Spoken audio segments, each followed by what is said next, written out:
Hi, welcome back to Cat Things, and today we're going to talk about my favorite books of 2020, including those hot, popular, trending books. So let's get started right away.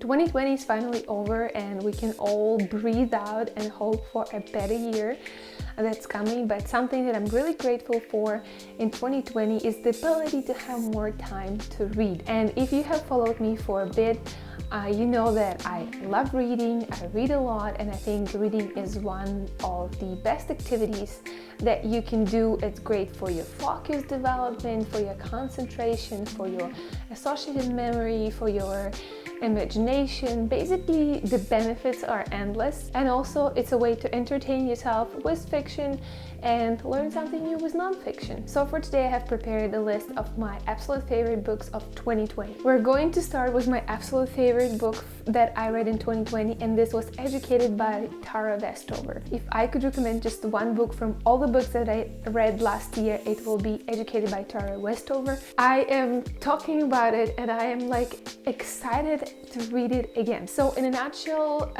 Educated is a memoir written by Tara Westover. So it's like her autobiographical book. It's a memories from her childhood. What makes this book unique is that Tara Westover is somebody who grew up in this Mormon survivalist family in Idaho in the US, and her father didn't believe in things like education or school or medicine. So for instance, she never went to school, and most of the time throughout her childhood she spent preparing for the end of the world because that's what her father believed was coming. And what's really amazing about the story is that despite all of these circumstances, Tara actually taught herself enough math and grammar and English to get accepted into the university, and later she went on to graduate from Cambridge University in a PhD program, as well as I think she was a fellow at the Harvard University. So what really inspired me about this book is that how you can transcend above your environment, about your surroundings, and really sculpt yourself into anything you want to be through educating yourself, through being open to the world, through learning to accept opposite points of view, and just basically through putting work in it. I absolutely loved this story. It is so well written.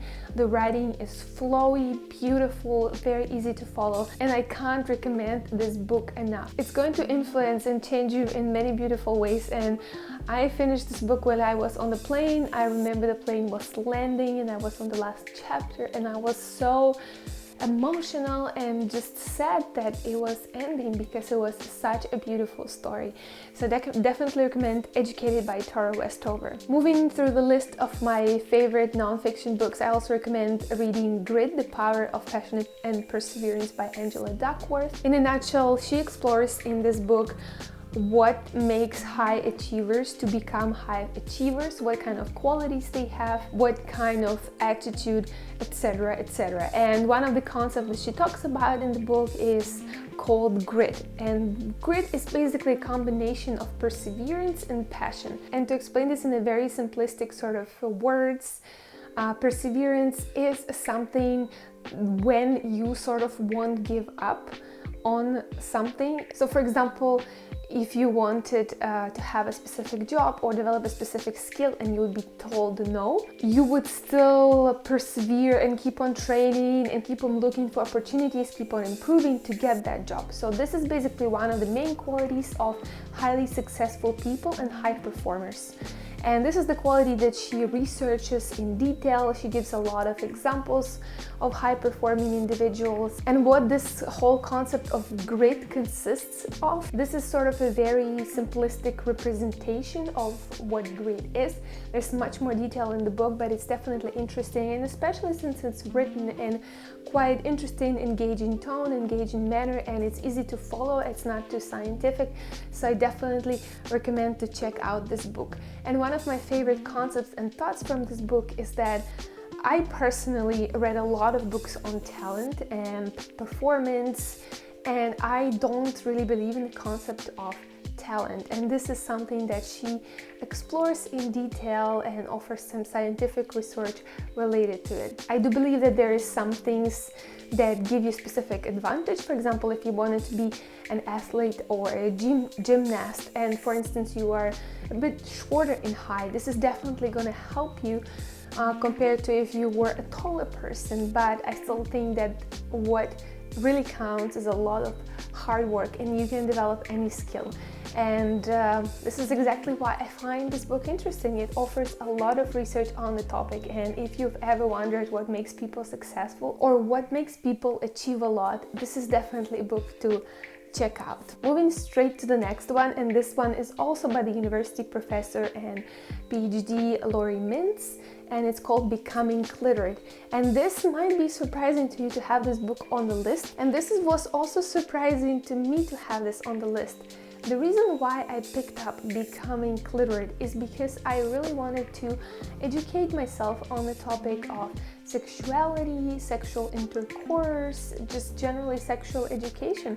I feel like a lot of things that we hear about sex, about what it should be like, is coming from the mass media, popular magazines, or sometimes even from porn. So if you didn't have a good sexual education at school, or your parents never talked to you about it, you can have a lot of concepts that sort of are flawed and that you build up in your head, but that are not necessarily true and not necessarily how our body works. And for me, I personally wanted to address these sort of concepts or misrepresentations in my head with some science and some actual research, and that's why I picked up this book by somebody who researched the topic for a while. I was just generally looking to learn more about a female body, male body, and how just our pleasure mechanism works, and I think that this was definitely a very interesting read. I'm not going to go too much into detail with this book. All I'm gonna just say is that I can definitely recommend reading it, and one of the misconceptions that really got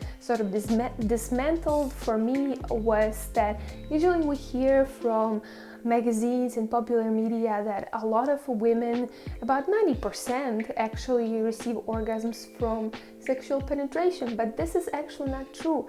In fact, only about 5-7% reliably do so, and the reason being for that is the male and female bodies are built in different ways, and anatomically and physiologically for women, for 90% of women, it's just not possible to have orgasms in the same way as men do. As you can see, this is a very, very interesting topic.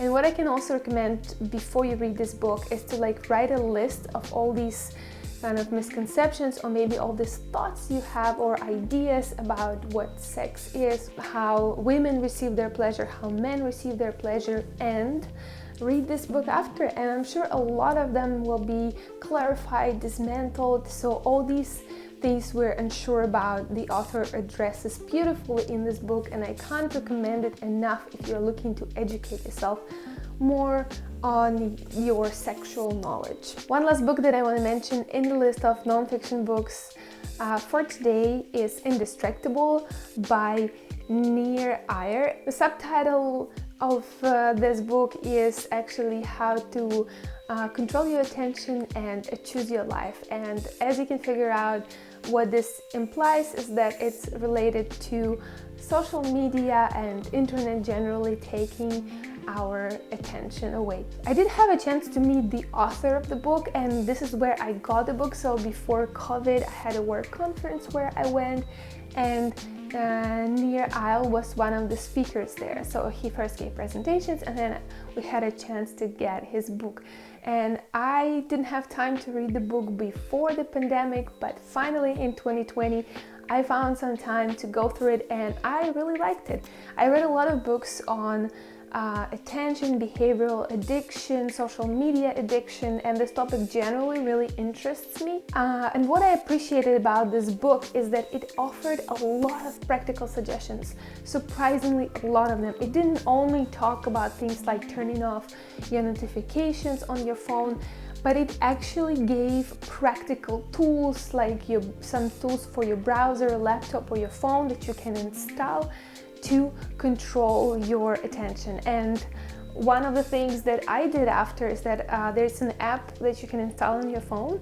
It is called Forest, and it encourages you to focus for 20 minutes on a specific task. And if you fail to do so and you grab your phone, you basically kill a tree that you are growing in your forest, which is very upsetting, really. So you don't want to kill the trees. This is just an example of one of the strategies that the author covers in the book, and I'm definitely going to make a separate video on digital minimalism where I'm going to talk a bit in detail what works for me when it comes to sort of attention management and social media management. But this was definitely an interesting read, and as I said, there's a lot of practical information, surprisingly a lot for sort of self-help book, so I definitely recommend to have it on your shelf, and if you do, I'm sure you will refer to it several times. Moving on to fiction books, there's two that I want to mention. The first one is Normal People by Sally Rooney.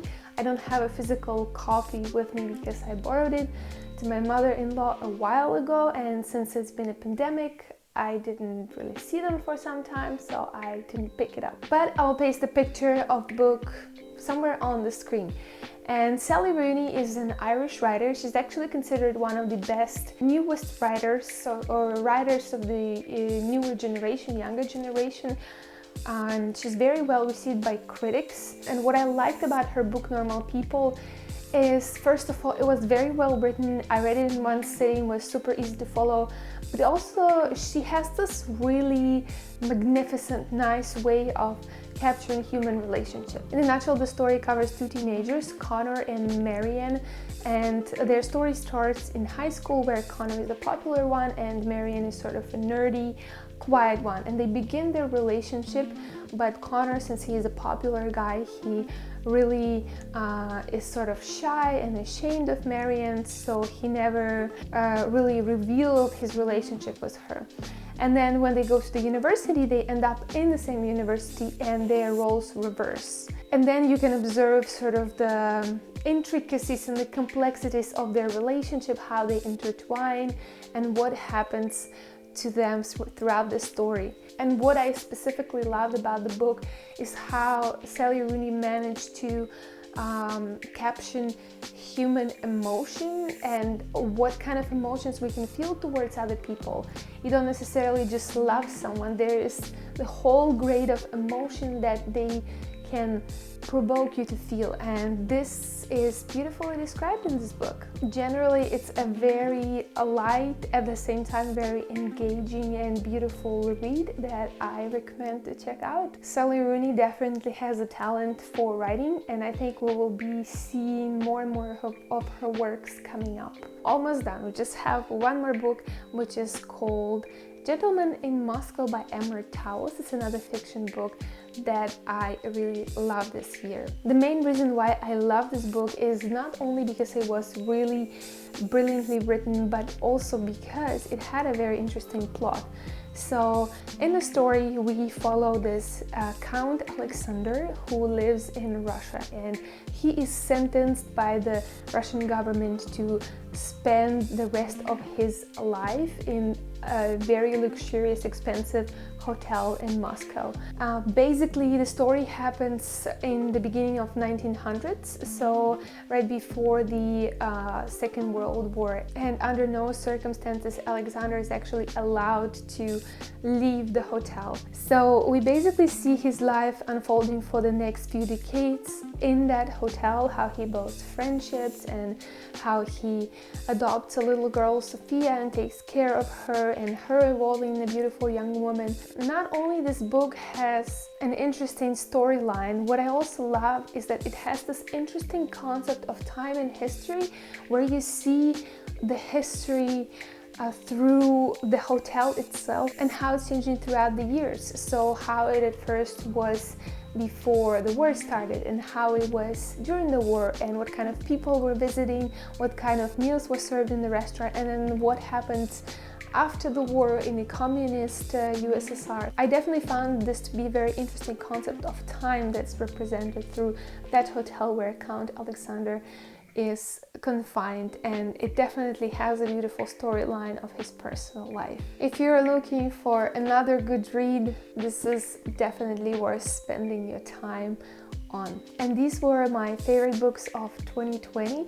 There were a few more that I read that are really popular, such as Untamed by Glennon Doyle, or The City of Crows by Elizabeth Gilbert, but they didn't stick with me as much as these little babies. Thank you so much for staying with me and going with me through my favorite reads in 2020, and I hope I inspired you and gave you some ideas for reading for 2021 or just in general. Let me know in the comments below if you read something interesting, exciting, nice. I would love to check it out. I am a big book nerd, so I will definitely take a look if you let me know. Thanks again for watching. If you liked this video, please give it a thumbs up, and of course subscribe to the channel for more exciting content coming up. Until next time.